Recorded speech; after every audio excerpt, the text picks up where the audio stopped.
Surprise.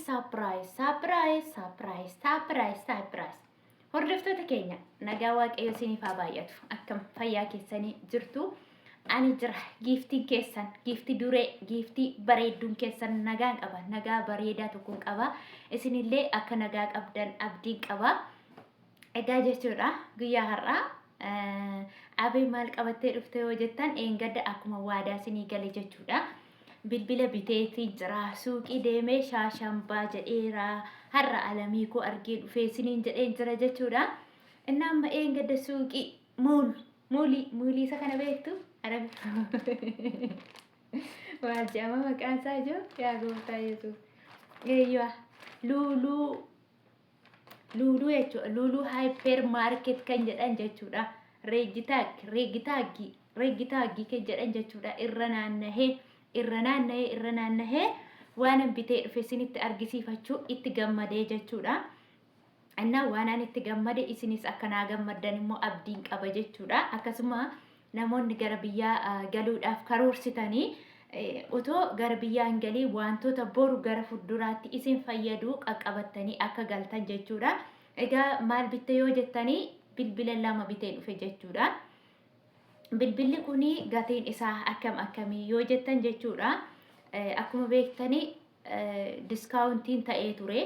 Diskaawuntii yookiin immoo gatiin xiqqoo tokko kan qannasu ta'ee ture jechuudha. Sababiin isaa sababa wataanii isa jedhan beektu yoo ta'e wataanii isa jedhanii ani ayyaana warra Saudii eengadda kana darbe jechuudha. Hanan bite bilbila kana yeroo sidhaa garuu viidiyoo isiniif waraabne sababii ani viidiyoo waraabne immoo xiqqoo baay'ee biiziin ture jechuudha. Yeroon kilaasikotti galu kallattumaan irribatu na qaba. Kanaaf tokko baneeti bilbila tokko baneen itti ejjechaan jira amma jechuudha. Dura bilbila kanaan fayyadamaa ture. Sagaleen na dide jennaan rakkoo bilbilaan sahee garuu rakkoo bilbilaatu hin taane rakkoo yuutuubiiti kan sagalee na jalaa cufaa jiru jechuudha.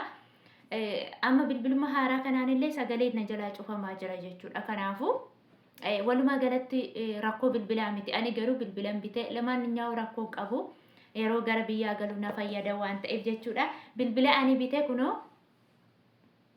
akkasitti moo akkamitti dubbisama? Reeddimii. Kunoo reeddimiidha jechuudha. Reeddimii 15. Reeddimii 15 5G storage isaa immoo 256.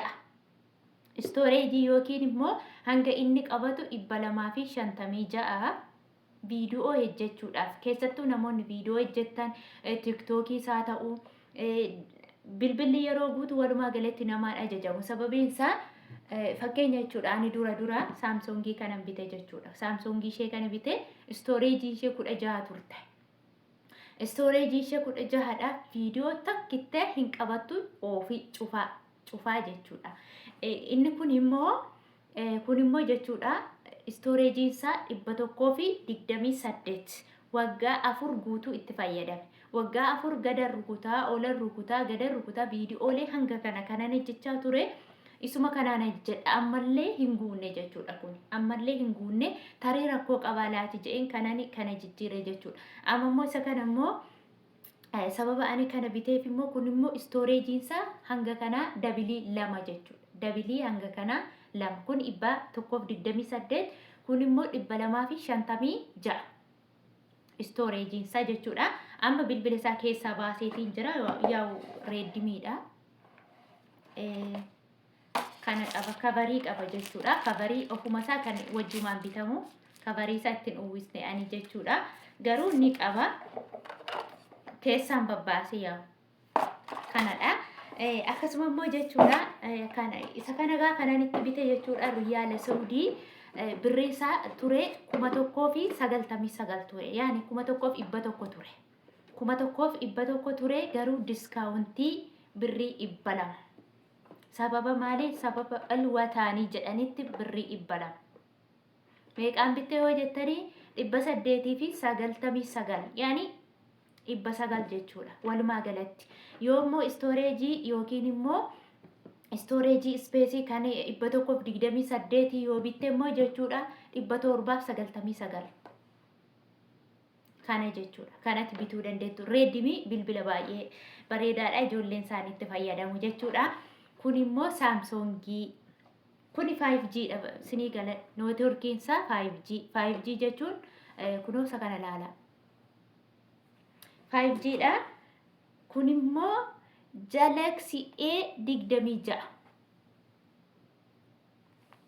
Galaxy yookiin Galaxy A26 kanaan bite jechuudha. Kunis 5G dha. 5G dha. Saamsoongii jechuudha. Akkasumadha bifti isaa adiidha. Kun immoo ashagaadha jechuudha. Sababiin isaa kuni kennaadha. Kennaadha waan ta'eef banee isiniin agarsiisu. Maaliif yoo jettanii kennaa nama baay'ee jaalladhu. As keessaa nama baay'ee jaalladhuuf kennaan bitee waan ta'eef asitti hin banamu ashagamaadha waan ta'eef yaa'u keessa maal akka jiru hin beeku. Kunoo ishigii isaa laala. Ishigiidha. Kennaa yeroo namaa kennitu immoo bantee namaan kennitu. Maaliif kaardiin qabu hin beekamu. Kaardii yeroo isiniin jedhu wanta irra rarra'uun qabu waan ta'eef shaanxaa keessallee akkasumatti taa'a kun. Yoo ibee inni kun kartoonni isaa guddaadha. Yaani kartoona kana fuudheen galuu nan gata jechuudha. Maaliif bilaasha bakka isinitti fuudha. Isheen kun immoo bakka namarraan fudhatu kafiifa. Yaani kartoonni isaa kafiifa jechuudha. Yaani garmalee guddaa miti jechuudha. Akkasumatti shaanxaa keessa taa'a. Isa kaan immoo yoo kartoona keessa sitti qaraxu namatti qaraxuu danda'u jechuudha. Tokkittii kan immoo haaraadha jedheen fuudha. Isa kaan immoo kanan itti fayyadame jedhee fuudhee darbuu nan danda'a jechuudha. Walumaa galatti bilbilli 4 ta'ee jira. Hin darbuu isaa hin beeknu. Kanaafiyyuu isa kana immoo meeqaan bitte yoo jettanii kuni 1,000 jechuu birrii tokko hir'uu jechuudha. Kunis diskaawuntii birrii 200 qaba. Diskaawuntii 200 malee 1,000 jechuu birrii 100 jechuudha. Tokkittee hir'uudha jechuudha. Birrii 1,000 jechuun immoo birrii Itoophiyaa meeqa seetanii? Birrii Itoophiyaa 1,000 Saudi Arabiyaa yoo 25 yookiin immoo riyaalii tokko 40 erga birrii 40,000 jechuudha kun. Kuni birrii 40,000 inni nama itti waraabaa jiru immoo birrii 36,000. Shaashamba. Inna yeroo kana jechuudha baay'ee nama gammachiisa. Yoo bitattanii gaafa biyya galle dhugaa dubbachuuf amma namni tokko bilbila tokko 40,000 baasnee bitachuu jechuun dhugaadha. Harki keenya akka surgufama. Tekinoo 10,000 12,000 bitannee itti fayyadamna malee kan ijimee qabu akka kanaa bitannee itti fayyadamuu hin dandeenyu jechuudha. Kan fakkeenya akka kana yeroo duraa hin beeku ani akkasumatti naa bitaan jedhe malee hin beeku. 500 itti kennan 500 kana naa bitanii ufan. Kanaafu waan badaa nan fayyadne garuu hanga tokko yeroo sana viidiyoo waraabu waan an godhuun qabu waan ta'eef bilbiluma bichaadha. Akkasuma appilikeeshinoota tokkos gadi buusu nama fayyadu jechuudha. Garuu immoo kan immoo editii goota suuraa babbareedaa viidiyoo amma yeroo viidiyoo yuutuubii waan tokko hojjetu kaameraa miti. Kanan itti fayyadamu kaameraa otoo hin taane bilbiluma harka kiyyarra qabu kanuma jechuudha. Kanuma waggaa meeqa hojjechaa ture jechuudha. Kanaaf kaameraa bitanii 1,000 meeqaan kaameraa bituudha maaloodha akkasumas immoo laptoobii kompiitara jechuudha isin hin barbaachisu. Viidiyoo tokko waraabuudhaaf kaameraa bareedaa waan tokko gochuu kanuma qofa sin ga'a jechuudha. Isin hin barbaachisu walumaa galatti. Kanaaf amma biyya Arabaa jirtan hangi mana ormaa jirtanitti dafqa keessan akkas gootanii waan bareedaasa waan gaariisa bitatanii akka galtan isiniin jedha. Egaa hordoftoota keenya waan qaqqabnu walitti silaa yuutuuberii jechuun waan nyaatu hunda sinumatti himaa oola. Dhugaa rabbi ashaboo qimamii kanatti naqee hunda sinitti himna waan ta'eef maal tafee maaltu duuba jira hin jedhiina. Okay? Sinitti himaa. Kanaafiyyuu kana fakkaata siniin jedha. Suuqiin ani eengadda oolee waan baay'ee bibbitee fiin jira. Istishaaworii illee bitee ittiin jira jechuudha. Amma ganaan istishaaworeessadha. Istishaaworii bitee jira. Isatti tokkosullee bitee jira. Waan baay'ee bibbitee ittiin jira jechuudha. Gana inaaffaa funyaan irra sin aafsisa. Inaaffaa isin qabsisa jechuudha. Waan baay'ee bitee ittiin jira.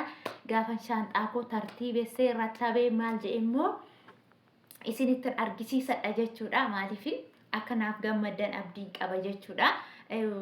Biyya ormaa keessatti waggaa baay'ee hojjettee bakka isan booda gaafa wanta tokko harka keetti akkas qabattu si gammachiisa. Nagaa ta'uunuu nama gammachiisa.